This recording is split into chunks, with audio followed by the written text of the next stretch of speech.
그러므로 남을 판단하는 사람아, 누구를 막론하고 내가 핑계하지 못할 것은 남을 판단하는 것으로 내가 너를 정죄함이니 판단하는 내가 같은 일을 행함이니라.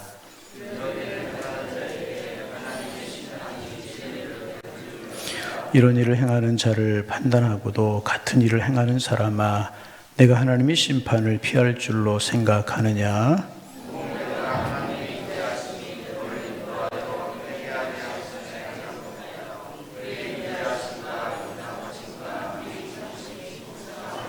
다만 내 고집과 회개하지 아니한 마음을 따라 진노의 날 곧 하나님의 의로우신 심판이 나타나는 그날에 임할 진노를 내가 네게 쌓는도다. 참고 선을 행하여 영광과 존귀와 속지 아니함을 구하는 자에게는 생명으로 하시고,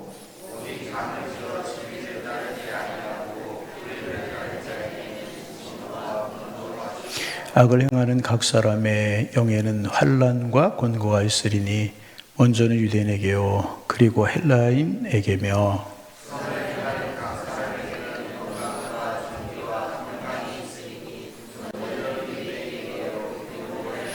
이는 하나님께서 외모로 사람을 취하지 아니하심이라.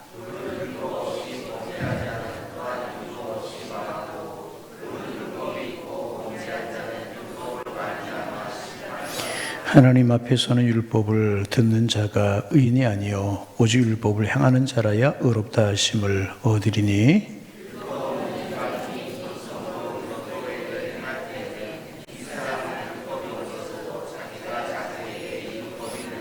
15절 16절 함께 보십니다. 이런 이들은 그 양심이 증거가 되어 그 생각들이 서로 혹은 고발하며 혹은 변명하여 그 마음에 새긴 율법의 행위를 나타내니라.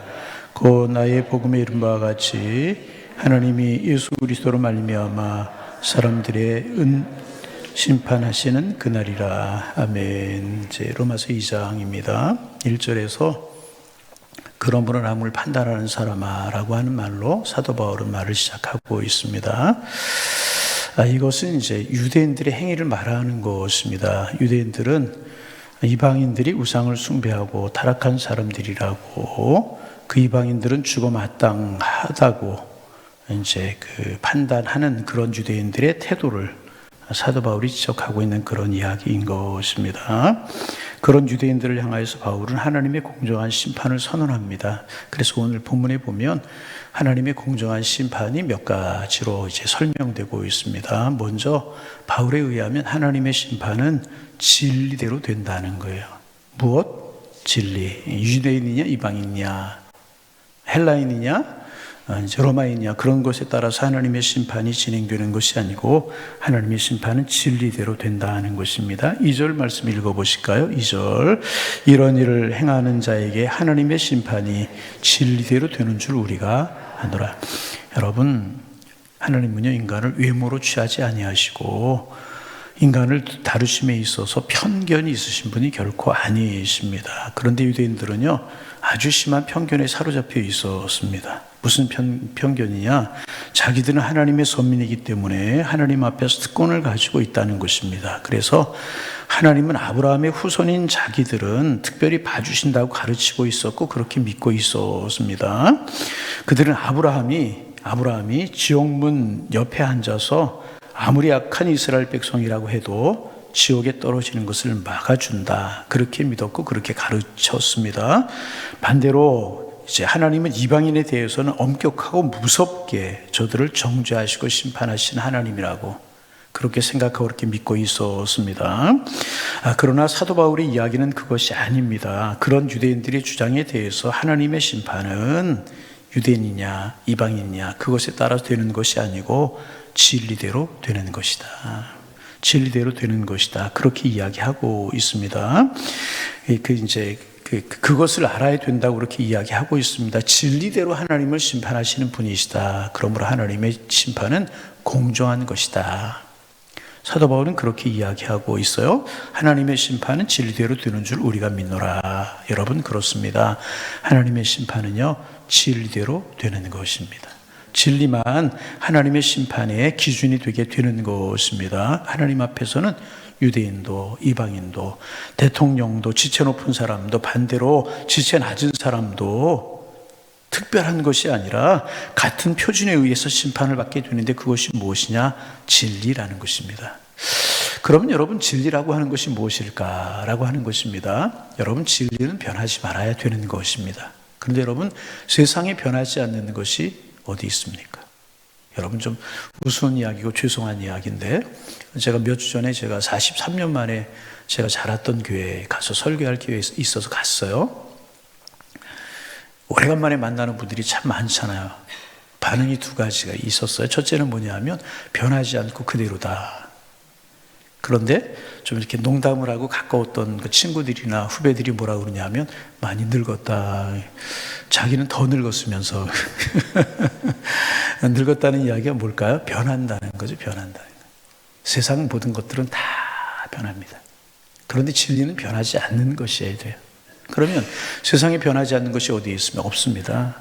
변하지 않는 것은요, 하나님과 하나님의 말씀뿐이 변하지 않는 것이 없어요. 그러면 진리대로 심판한다는 말은 무엇이 되겠습니까? 하나님께서 하나님의 말씀을 따라서 심판하신다. 유대인이냐 이방인이냐 그런 것 아니고 지체 높으냐 지체 낮으냐 그것이 아니고 하나님께서는 진리를 따라, 다시 말하면 하나님의 말씀을 따라서 심판하신다는 것입니다. 그리고 성경에 보면 우리가 하나님의 심판이 임할 때 우리가 벌거벗은 것 같이 하나님 앞에 서게 될 것이다. 꾸밀 수 없다는 거예요. 거짓을 이야기할 수 없다는 것입니다. 사람이 옷을 입으면 지체 높은 사람과 낮은 사람이 구별되지만 옷을 벗으면 전혀 구별되지 않아요. 하나님 앞에서도 그렇다는 거예요. 하나님이 우리의 마음과 생각까지 아시는 분이세요. 나는 나를 몰라도 하나님 우리를 아시는 분이신데 하나님 앞에 서게 될 때 하나님의 심판의 기준이 무엇이냐? 그것은 진리라는 것입니다. 진리가 무엇입니까? 하나님의 말씀 그대로 하나님 앞에 서게 될 것이라는 것입니다. 진리가 하나님의 심판의 기준입니다. 두 번째 하나님의 심판의 기준은 행위라고 이야기합니다. 6절 말씀 읽어보시겠습니다. 6절 읽어봅니다.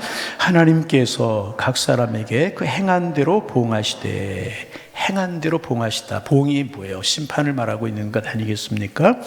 반복합니다. 하나님은 그가 유대인이냐 이방인이냐 흑인이냐 백인이냐 어떤 옷을 입었느냐 그런 것을 가지고 심판하는 것이 아니라 행한 대로 심판하신다는 것입니다. 진리대로 심판하시고 두 번째는 뭐냐? 행한 대로 심판하신다는 거예요. 그러므로 하나님의 심판은 공정하시다는 것입니다. 변명이 필요 없고 불평이 필요 없다는 것입니다. 그래서 여러분 우리가 다른 사람을 향하여서 원망하고 나를 알아주지 않는 것에 대해서 불평하고 이럴 때가 있잖아요. 그럴 때는 많아요. 그런데 공정하게 하나님의 말씀 앞에서 내 행위대로 내 자신을 내가 돌이켜보지 못할 때가 참 많아요. 하나님은 하나님의 말씀을 따라 진리대로 심판하시고 공정하시다는, 그러므로 변명이 필요 없고 불평할 수 없다는 것입니다. 11절의 사도 바울의 주장은 분명합니다. 11절 같이 한번 읽어봅니다. 11절입니다. 이는 하나님은 외모로 사람을 취하지, 그러면 외모로 취하지 아니하신다는 이야기가 무엇입니까? 중심을 보신다는 거예요. 이 유대인이냐 이방인이냐 그것이 아니라는 것입니다. 그럼에도 유대인들은요, 하나님께서 인자와 긍휼로 자기들을 특별히 대하신다. 그래서 죄를 지어도 좋다고 생각을 했어요. 무슨 죄를 지어도 자기들은 유대인들이기 때문에, 특별히 하나님께 택함받은 사람이기 때문에 용서받을 수 있다고, 그렇게 그들은 생각하고 주장을 했다는 것입니다. 그러나 바울은 분명히 말합니다. 그것은 죄를 지어도 좋다는 허락이 아니라 하나님께서 회개하게 하기 위하여서 하나님께서 그들에게 주신 기회일 뿐이라는 것입니다. 그런데 유대인들은 그 기회를 가지고 죄를 짓고 방종하는데 사용해버리고 말았습니다. 그러므로 하나님은 행한 대로 심판하신 분이시라는 것입니다. 그래서 5절부터 11절에서 사도 바울이 이제 좀 길게, 우리가 시간 때문에 읽지를 않을 텐데, 하나님 각 사람에게 이제 행함을 따라 보응하신 분이라고 하는 사실을 쭉 이야기하고 있는 것이 이제 5절부터 11절, 여러분 한번 나중 기회가 되면 보시기를 바랍니다. 그러므로 돌이키지 않으면 하나님의 심판이 행한 대로 임하게 될 것이라는 것입니다. 심판이 임하지 않는다고 하나님의 심판에 피해가는 것이 아니라는 거예요. 노아 홍수 때 하나님께 세상을 심판하시기로 작정하셨잖아요. 그런데 하나님께서는 120년이나 참으셨어요. 왜? 회개할 수 있는 기회를 주시기 위해서. 그러나 회개치 않고 돌이키지 않은 사람들 다 멸망해버리고 말았잖아요. 오늘의 역사도 마찬가지입니다. 언젠가 심판이 있을 거예요. 무엇을 따라서? 진리를 따라서, 행한 것을 따라서. 그런데 그 때를 하나님께서 기다리고 계시다는 것입니다. 그러므로 회개하고 돌이켜야 될 것이라는 것입니다. 같이 한번 읽어보실까요? 같이 한번 13절 말씀 같이 한번 읽어봅니다. 하나님 앞에서는 율법을 듣는 자가 의인이 아니요 오직 율법을 행하는 자라야. 어떤 사람이 의롭다고요? 듣는 자가. 유대인들은 자기들이 율법을 가지고 있는 것을 굉장히 자랑거리로 여겼어요. 율법을 가지고 있는 자기들이기 때문에 심판을 면할 것이라고 생각했습니다. 그런데 사도 바울의 선언은, 하나님의 선언은 너무나도 분명합니다. 율법을 가지고 있는 것이 어떤 면죄부가 되는 것이 아니고 그 율법을 지키는 것이 중요하다. 그렇게 이야기하고 있습니다. 그래서 심판의 기준 첫 번째가 진리, 하나님의 말씀이고 두 번째는 우리의 행함이라는 것입니다. 그리고 세 번째, 하나님의 심판은 양심의 심판입니다. 14절 15절 말씀 같이 한번 읽어봅니다. 14절 15절. 율법 없는 이방인이 본성으로 율법의 일을 행할 때에는 이 사람은 율법이 없어도 자기에게 율법이 되나니 이런 이들은 그 양심이 증거가 되어 그 생각들이 서로 혹은 고발하며 혹은 변명하여 그 마음에 새긴 율법의 행위를 나타내느니라. 복잡한 것 같지만 단순한 거예요. 진리, 행함, 이거 심판의 기준이 되지만 또 하나는 뭐냐 하면 이제 양심이라는 것입니다. 이제 율법을 표준으로 심판을 이제 하시는데, 율법이 표준이 되는데 율법 없는 상태에서 산 사람들, 그 사람들은 무슨 기준에 의해서 심판을 받게 되는 것인가?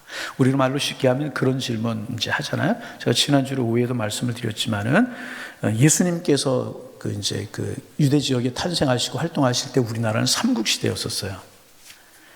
그리고 예수님이 우리나라에 오신 적 없잖아요. 제자들이 우리에게서 와서 복음을 전한 적이 없잖아요. 그렇죠? 그리고 조선 말에 복음이 우리나라에 그래서 들어왔단 말이죠. 그럼 복음을 받기 전에, 진리를 받기 전에 살다가 죽은 사람들은 도대체 어떻게 되는 것인가? 예수 믿어야 구원받잖아요. 예수님의 복음을 들어야 믿어야 구원받잖아요. 그럼 아는 사람, 듣지 못해서 믿지 못한 사람들은 어떻게 되느냐라고 하는 말과 같은 말이라는 것입니다. 다 쉽게 말하면 우리의 조상들, 복음을 알지 못하고 듣지 못하고 세상을 살다가 세상을 떠난 사람들 어떻게 되느냐 하는 것입니다. 바울은 양심대로 심판을 받을 것이다. 그러면 이 양심이라고 하는 것이 무엇인가 하는 겁니다. 이 참 중요한 것인데요. 여러분, 하나님께서 인간을 만드실 때 하나님의 형상을 따라 만드셨어요. 아멘. 육신은 뭘로 만드셨어요? 흙으로 만드셨고 루하의 극화에 생기를 불어넣으셔서 하나님의 형상을 닮은 존귀한 존재로 이제 인간을 만드셨습니다. 하나님의 형상대로 만들어졌다고 할 때 하나님께서 양심을 우리에게 주셨다는 것입니다. 그러므로 우리 속에 하나님을 알아갈 수 있는 지혜를 주셨다는 거예요. 그래서 여러분, 쉬운 거 그런 것들을 볼 수 있어요. 믿지 않는 사람들을 길거리에 가다 돌불에 걸려 넘어지려고 하면 대부분 아이고 하나님 그러는 사람들이 많잖아요. 마음속에 하나님을 알아가는 지혜를 주셨고 하나님을 알아가는 양심을 주셨다는 것입니다. 그러므로 핑계할 수 있다 없다는 것입니다. 누가 뭐라고 해도 인간은 자기 마음이 자기에게 법이 되는 것이라는 것입니다. 그래서 절대로 속일 수가 없다는 것입니다. 그러므로 저지른 잘못과 죄악에 대해서 핑계할 수 없다는 것입니다. 몰라서 못했다는 변명이 하나님 앞에서는 통할 수 없다는 것입니다. 왜냐하면 양심이 있기 때문에. 자, 진리를 따라서, 행함을 따라서. 세 번째가 뭐라고요? 양심을 따라. 그 진리, 율법 받지 못한 사람들은 율법, 양심을 따라서 하나님 앞에 심판을 받게 될 것이다. 그리고 마지막으로 또 한 가지가 있습니다. 그것은 바로 우리의 믿음이라는 것입니다. 그리고 그 심판의 표지는 무엇이냐? 복음이라는 것입니다. 16절 말씀 같이 한번 읽어봅니다. 16절 읽습니다. 곧 나의 복음에 이른 바 같이 하나님이 예수 그리스도로 말미암아 하나님의 은밀한 것을 심판하시는 그날이라. 복음에 이른 것 같이 하나님이 예수 그리스도로 말미암아. 이게 뭐예요? 복음을 말하고 있지 않습니까? 그러면 여러분, 복음은 무엇입니까?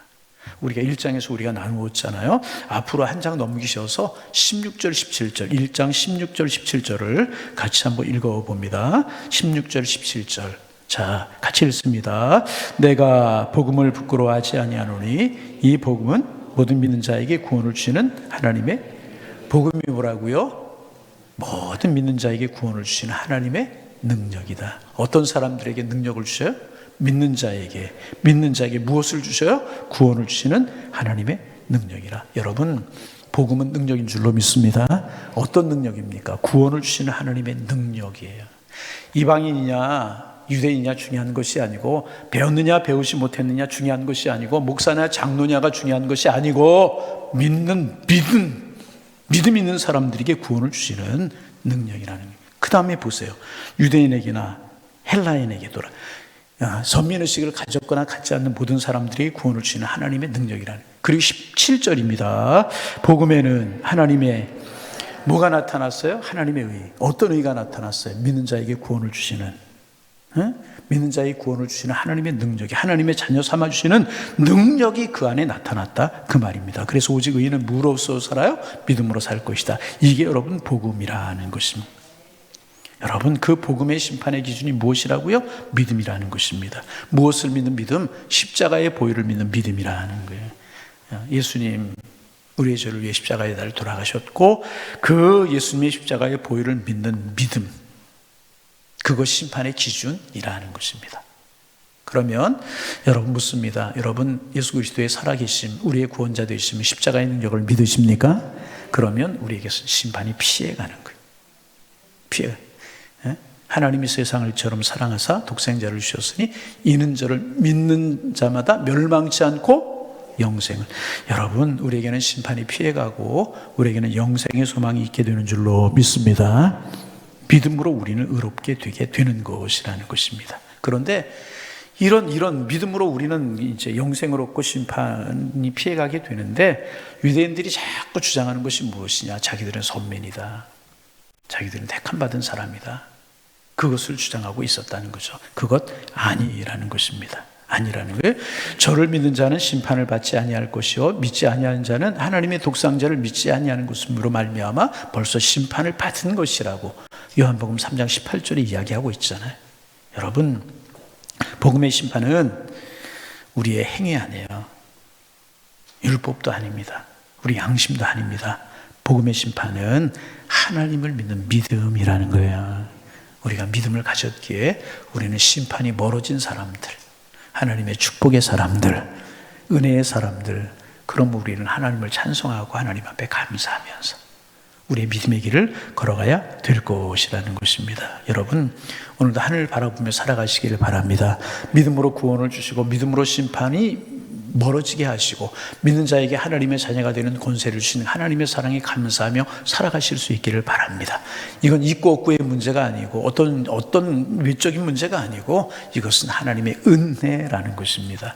여러분, 우린 은혜로 구원받은 사람들, 은혜로 심판이 물러간 사람들, 은혜로 사망이 생명에 이른 사람들, 지옥이 물러가고 천국 백성 된 사람들이 우리인 줄로 믿습니다. 오늘 천국 백성답게 믿음으로 하늘을 바라보며 우리의 삶을 살아가 오늘도 복 있는 한날이 되실 수 있기를, 감사와 기쁨이 넘쳐날 수 있는 그런 한날이 되실 수 있기를 주님의 이름으로 축원합니다. 축원합니다. 하나님 아버지, 새날 주시고 하나님 우리를 심판하시는 기준, 진리, 또 행함, 양심 여러 가지가 있지만 예수 그리스도 안에서 이런 심판들이 다 물러가고 믿음으로 우리는 구원받은 하나님의 사람들이 되었고 하나님의 자녀가 되었으므로 감사하며 살아가도록 주님 축복하여 주옵시고, 이 복음 누리며 이 복음 그 사랑, 기쁨으로 주님을 송축하며 살아가는 저희가 될 수 있도록 인도하여 주옵소서. 유대인들 자신들이 선미라고 하는 것 때문에 하나님의 말씀을 없이 여기고 자기들 마음대로 판단했던 그런 판단으로 저희들을 살아가지 않게 하시고 오직 하나님을 바라보는 믿음으로 살아가는 저희들 될 수 있도록 하나님 축복하여 주옵소서. 하나님, 간절한 마음으로 기도합니다. 우리의 삶에서 때로는 힘들고 어려운 일이 있고 속상하고 답답한 일이 있고 어찌할 바를 몰라 고민되는 일도 있지만 하나님 우리를 하나님의 백성 삼아주셨기에 결국은 이기게 하시고 결국은 물러가게 하시고 우리에게 아름다운 소망을 주실 것을 믿는 믿음 가지고 오늘도 감사하며 살아갈 수 있는 저희가 될 수 있도록 축복하여 주옵소서. 하늘을 바라보며 웃으며 살게 하시고 선을 말하며 살게 하시고 이 선을 나누는 복의 근원이 되는 삶을 살아가는 저희들 될 수 있도록 하나님 축복하여 주옵소서.